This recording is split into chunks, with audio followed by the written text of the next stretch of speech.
Hello，各位街坊，我係紀雲陳生。今日嚟到中山嘅西區嚇，帶大家睇個充滿生活氣息嘅小區，就係我哋嘅幸福匯嚇。而家賣到4期啦。呢個小區咧位於中山西區嘅彩虹片區啦。咁呢度位置咧就非常優越嘅，周邊生活氣息非常濃厚啦。喺呢度過去到彩虹片區嘅市場啦，或者係話最大嘅酒吧啦、迪卡龍啦、啲超市啦，其實就步行3-5分鐘嘅啫，位置係非常之靚嘅，所以話生活氣息非常濃厚。當然周邊嘅交通配套啦，亦都係好齊全嘅。喺呢度過105角道呢，就北上廣州，南下就珠海。當然我哋對於港澳街坊嚟講嚇，坐中港直通巴呢，就喺門口出去呢，就有個候機樓嚇，就有中港嘅巴士啦，返到香港各區啦。對於海外華僑嘅朋友，有候機樓當然亦都好方便嘅。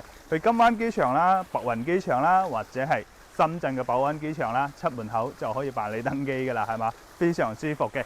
咁而家呢個小區呢，就唔大，5棟樓嚇，558戶嘅，對於一個精品小區。咁而家呢，1、2、3棟都賣晒㗎啦，都係入住狀態。咁賣到4棟、5棟嘅，咁就話係最後2棟，佢而家呢係睇光景嘅嚇。之前咧冇睇光景啲單位都16,000、17,000、18,000，咁而家睇光景年底啦，哇！搞個活動真係好吸引人，10,888，仲要大裝修，仲要現房，咁靚嘅位置真係值得睇下嘅。所以今日陳生呢過嚟實地拍個視頻。入到園林，大家可以睇到呢個園林咧，好乾淨企理嚇，園林綠化咧達到38%啦，入門有層層嘅水景啦。我感覺呢度呢，望落去呢，每一棵樹啊，每一棵花、一棵草，俾我感覺呢，佢都係經過精心嘅打理嘅，即係睇落有一種感覺呢，係非常乾淨嘅。嗱，大家可以睇到我而家個位置啦，佢整個園林呢係圍合式嘅，中間呢就係園林啦，咁就會顯得非常闊落啦。咁佢中間呢就做到啲涼亭啊、活動區啊，做到啲廣場啊。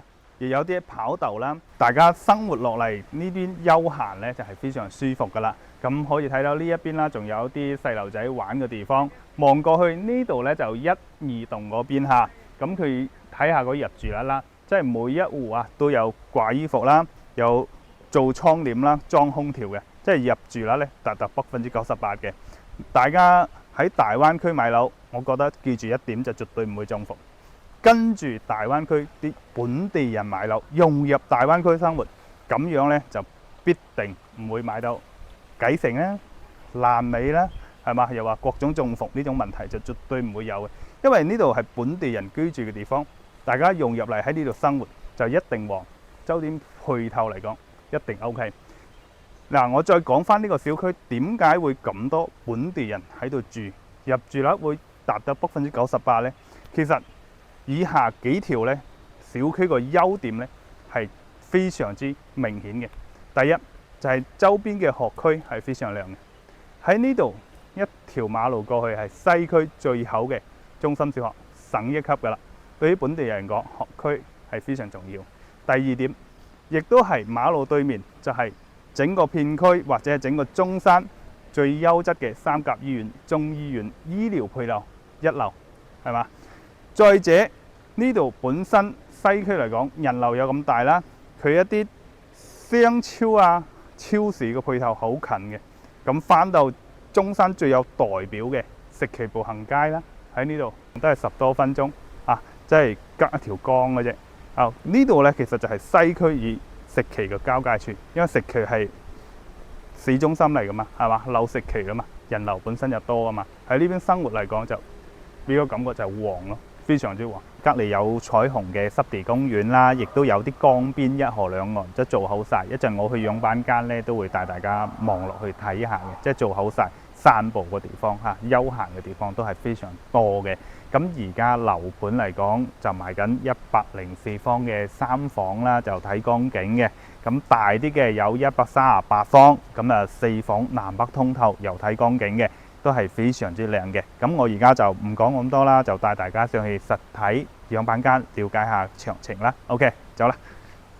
好啦，咁我就上到養板間啦。呢度呢就2梯4戶嚇。呢邊就係104方嘅。我先帶大家睇下個交樓標準，因為收樓之後呢，就係呢個係屬於交付標準嚟㗎啦。呢度呢係個逸湖花園104方，入嚟有個逸湖花園，做翻鞋櫃啦，或者擺翻啲單車啦、手推車啦都 OK 嘅。呢度有個趟門嚇，呢邊先係飯廳客廳。咁廚房喺呢度啊，呢邊嗰個廚房呢，就7字形嘅廚房，2、3個人煮飯呢係足夠嘅 ，OK 嘅。呢啲嘢全部都係有㗎啦，因為大裝修。咁有個小嘅生活露台啦，望出去嗰邊斜頂嗰度呢，就係個候機樓嚇，大家應該睇得清係嘛？咁呢就有中港嘅直通巴啦，翻香港各區啦。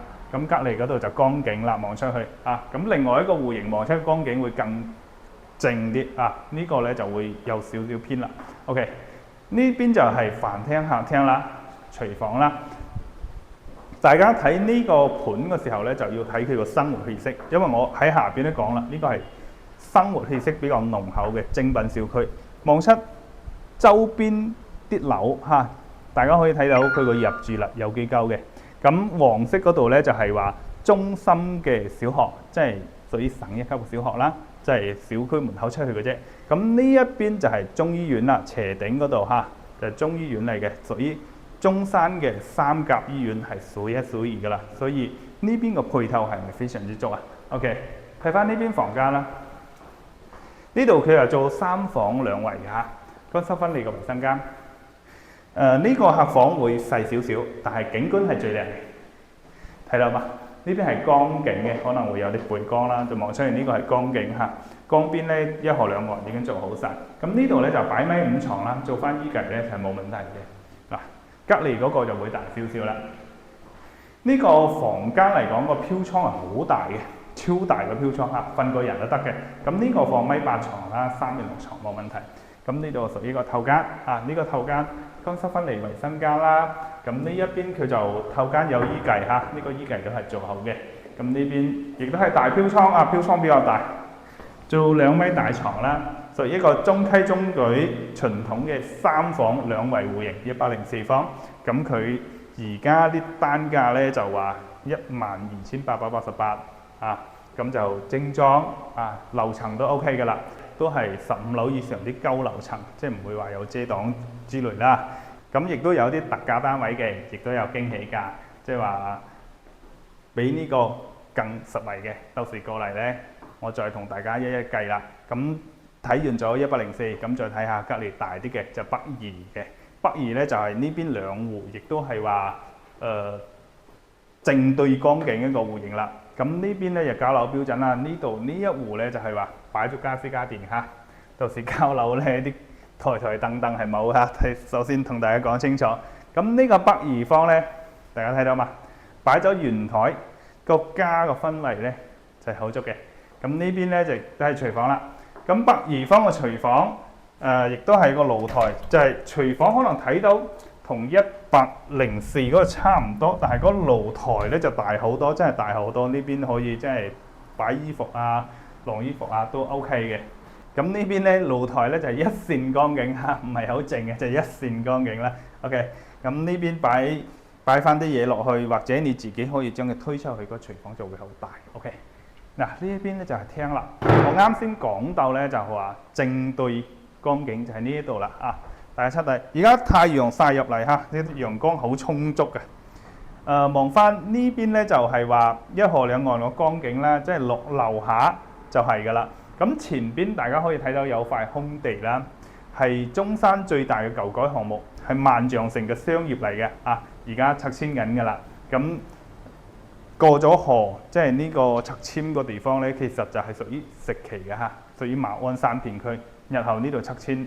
呢啲地方就非常之靚啦，建好咗之後 ，OK， 乾濕分離衞生間呢度呀，亦都係做好晒。咁最細個房間其實就係呢一個，而家佢係放米5床，做咗個書台，就冇做衣櫃嘅。其實做翻衣櫃都 OK 喺書台嗰度。咁呢個客房呢就會大少少，客房呢就3面6床做衣櫃，個飄台呢都有能米闊嘅啊，即係可以瞓一個人嗰種啊，比較大。咁主人房就更大啦，畢竟係北二方啦嘛。頭間佢而家做咗個衣櫃都好深個衣櫃，真係我一隻手伸落去啊，好深個衣櫃。咁仲有一個咁大嘅飄台啦。咁而家床咧放2米床啦，喺度瞓住咧可以睇到光景。日後萬象城建成之後嚇，喺度瞓住睇住萬家燈火，燈火通明嘅感覺咧非常亮嘅嚇。當然喺呢度可以望到興中廣場嘅摩天輪嘅嚇呢個位置。OK， 咁呢個咧就係120方嘅，佢就做3房，佢就將主人房、客房啲廳就做到比較大嘅，咁啊正對光景。當然價格會貴啲嚇，去到15000左右嘅單價。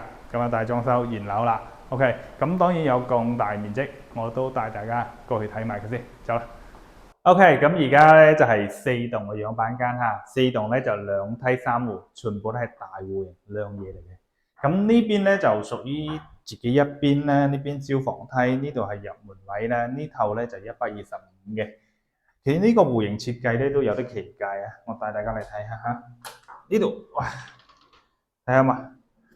呢個生活露台喺呢一邊嘅，佢就入門位呢度，其實做翻個細細啲嘅雜物房都 OK。咁呢邊咧就有個入戶花園啦嚇，呢度其實打通做廳啦、做飯廳都得嘅。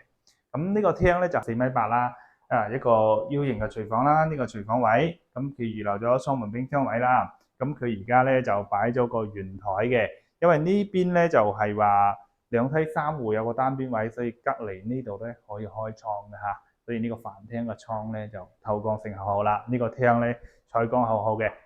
呢度亦都係正對晒個光景嘅嚇，可以睇翻呢個光景非常之型嘅嚇。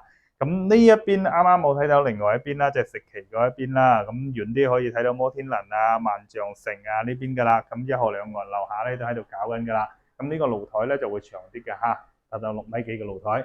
OK， 睇翻房間，咁佢呢邊房間125方。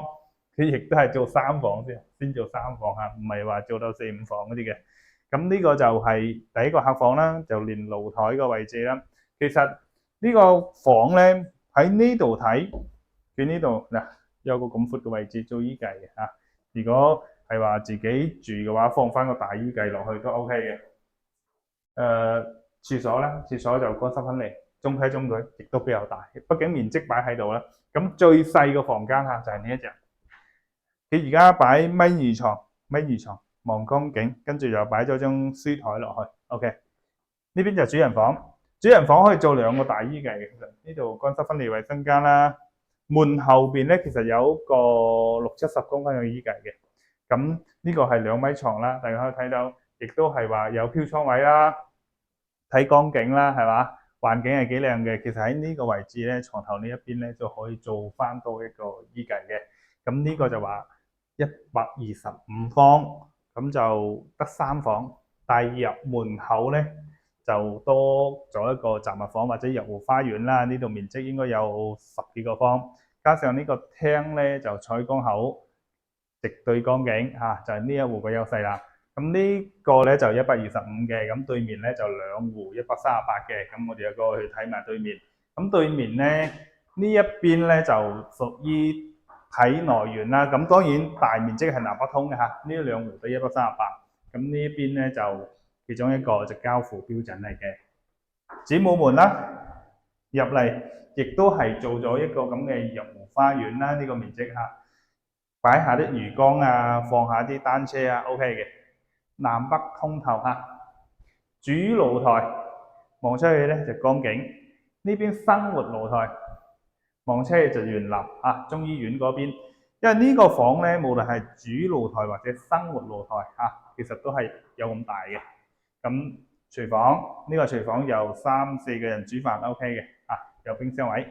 好啦，睇翻呢邊，佢呢個咧就做咗4房啊，每個房間都好大。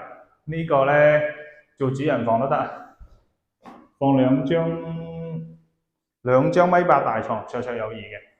比較闊，咁對面呢個亦都係啦，咁呢個就做1.8米大床啦，因為有個飄窗睇個景咧就係內園，當然呢邊就另外呢一邊咧就主人房啦，主人房咧佢就屬於透間，咁乾濕分離嘅衛生間啦，衛生間亦都係做得比較大嘅喎，130幾方啦嘛，咁而家佢就做咗衣櫃啦，呢個主人房其實都好舒服嘅，望出去亦都係光景。亦都有咁闊落。咁主人房透間啦，仲有一個係書房嚟嘅，其實就喺呢一邊啦。其實做客房都得嘅呢個面積，咁啊睇翻內容嘅，一共咧就係話3個客房，一個透間，每個房間咧方方正正，採光都好。呢個咧就係138嘅，搞緊特價嘅咧就係呢個戶型啦，就係話10,888。咁當然搞特價個戶型咧，樓層就冇咁高嚇，樓層高啲就計啲嘅。各位街坊，如果係話接受得到低樓層嘅咧，而家1萬0幾個單價，實在係好抵玩嘅。因為呢度畢竟係中山市區最旺嗰一個區，係嘛？日後馬山舊改之後，萬象城咧就喺河對面嘅啫。建成咗之後咧，呢度不得了嘅。就算而家咁嘅狀態啦，係嘛？周邊嘅醫院啦、學校啦、市場啦，或者係我哋講嘅候機樓啦，即係樣樣配套齊晒嘅。所以呢度呢個小區入住率98%嘅。各位街坊有興趣呢啲旺嘅區、精品小區、高端小區嘅，歡迎我攞下詳細嘅樓書啦，或者約大家過嚟實地睇下樓。咁今期陳生就介紹到呢度，下期見啦，好，拜拜。